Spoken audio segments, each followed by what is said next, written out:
Bonjour à tous les parents. Aujourd'hui, une capsule allaitement à propos du sevrage. Alors, j'avais envie de dire un mot là-dessus parce que c'est sûr que c'est toujours une période particulière, un enjeu, un projet qui est souvent mal accompagné et puis pour lequel parfois on subit des revers et des surprises. C'est sûr qu'on se fait toujours une idée, parfois même avant d'avoir notre bébé, de nous on veut allaiter 6 mois, on veut allaiter 1 an ou alors on veut allaiter sans s'arrêter jusqu'à ce que l'enfant arrête, etc. Il y a des femmes qui sont très euh, qui rêvent à ça aussi, à un allaitement prolongé. Puis, ben, il y a toujours des surprises. C'est-à-dire que des fois, c'est pas toujours nous qui décidons comment ça va se passer puis qu'est-ce qui va se passer. Plusieurs femmes peuvent en témoigner. Parfois, les débuts font un sacré tsunami. Hein. On se rend compte que c'est pas si simple qu'on pensait et c'est pas parce que c'est naturel que c'est inné non plus. Alors, parfois, les mises en route nous font prendre conscience que c'est pas forcément nous qui avons le dernier mot sur l'allaitement. Et puis, au moment de souhaiter le sevrage ou quand on est déterminé à le faire, quelle que soit la raison, hein, parfois c'est le retour au travail, d'autres fois il y a vraiment une fatigue évidente ou une condition de santé qui fait que la mère veut mettre fin à l'allaitement. Alors, ben c'est ça, des fois les enfants veulent pas et puis on bute à certains éléments qui nous font douter de notre décision ou de la manière de le faire. Alors, c'est sûr que je peux seulement vous conseiller d'être soutenu dans ces moments-là. Si vous aviez une marraine d'allaitement à qui vous avez beaucoup parlé au début, alors c'est le moment de la rappeler. Mais aussi peut-être d'aller chercher une consultante en lactation ou vraiment quelqu'un qui a une expérience qui peut vous soutenir dans votre cheminement. Parce que c'est pas si simple qu'on décide et on arrête. La lactation, si votre lactation est encore assez soutenue, il va falloir le faire graduellement, hein, enlever une tétée après l'autre, passer plusieurs jours avec un nouveau calibrage, si vous voulez, pour la glande mammaire pour diminuer graduellement votre lactation et en même temps, disons, permettre au bébé graduellement d'expérimenter une autre façon de boire du lait. Autrement, c'est sûr que si vous coupez d'un coup la lactation, la glande mammaire va continuer à faire du lait, vous allez vous retrouver avec des engorgements. Donc parfois, il y a des mères surprises, hein, l'enfant déjà peut avoir 1 an et demi, 2 ans. Elle s'absente 2 ou 3 jours en se disant «Ah, off, le bébé t'aide plus si souvent que ça, il mange beaucoup, tout va bien. Allez, je m'en vais en voyage et puis ça va bien aller.» Et puis après 2 jours en voyage, elles ont un engorgement monstrueux, elles n'arrivent pas à dormir, elles sont vraiment obligées d'exprimer du lait.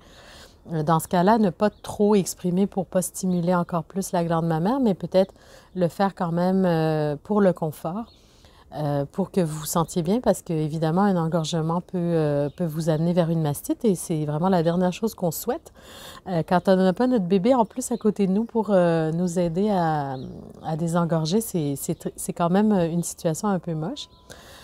Alors, autrement, parfois, ce sont les bébés hein, qui mettent fin aux allaitements et puis là aussi, ce sont des émotions difficiles pour les mères parce que en général, quand on allaite puis qu'on allaite de manière soutenue, ben on ne s'attend pas à ça. Un bébé qui refuse le sein puis du jour au lendemain qui veut plus téter. Bien sûr, il peut y avoir des raisons de santé.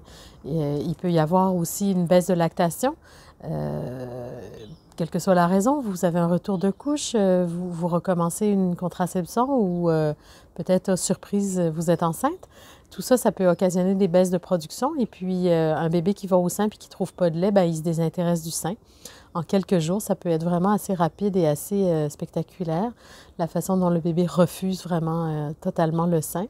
Par contre, il y a des bébés qui refusent le sein et qui peuvent y retourner après une semaine. Donc ça aussi, c'est curieux. Il y a vraiment des moments comme ça où l'enfant a des refus du sein. Parfois, c'est des confusions. Vous voyez, il y a toutes sortes de raisons qui peuvent occasionner un refus du sein. C'est sûr que dans ces moments-là, l'important, c'est de retourner vraiment à une grande proximité. Pourquoi pas du pot à pot? Vraiment retourner comme dans les premières semaines où le bébé était très, très proche de ses réflexes, très proche de la stabilisation de ses systèmes. Et puis, la proximité va l'aider à retrouver ses réflexes.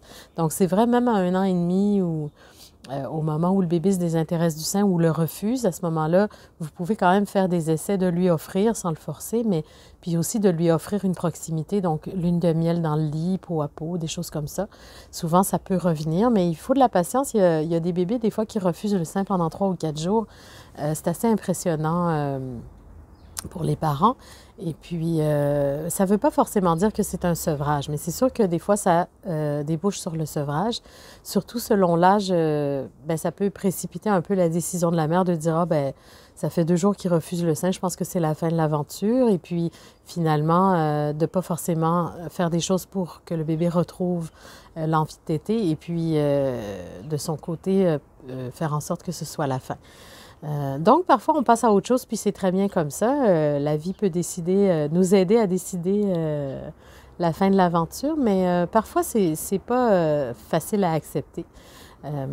D'autres fois, vraiment, les enfants refusent et on a du mal à les laisser pleurer, on a du mal à trouver des palliatifs pour les nourrir autrement ou pour leur apporter quand même ce qu'ils ont besoin. Vraiment, dans ce temps-là, le soutien est essentiel.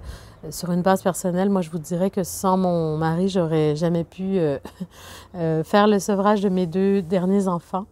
Ça a été vraiment très difficile et long pour la dernière, très long.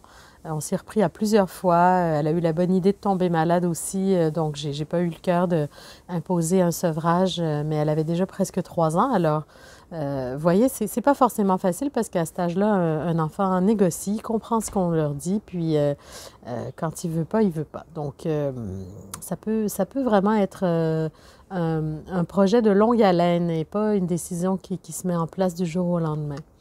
Donc, pour le sevrage, voilà, c'est vraiment mon petit topo général. Je voulais vous dire de penser à ça puis de prévoir d'avoir du soutien dans cette période-là. C'est important aussi d'en avoir parlé avec votre partenaire parce que si vous êtes 2, ça va prendre les 2 dans l'aventure avec de l'indulgence, avec du respect et puis de l'écoute quoi, pour les émotions qui vont avec. Vous dire aussi que souvent, quelques mois après avoir cessé l'allaitement, les mères sont prises avec une envie folle de recommencer. On s'ennuie d'une manière vraiment intense, profondément intense de l'allaitement. Et ça aussi, c'est normal. En fait, ce serait un contre-coup hormonal qui doit faire partie du désespoir de survie de l'espèce parce que réellement, on voudrait craquer, on voudrait recommencer l'allaitement.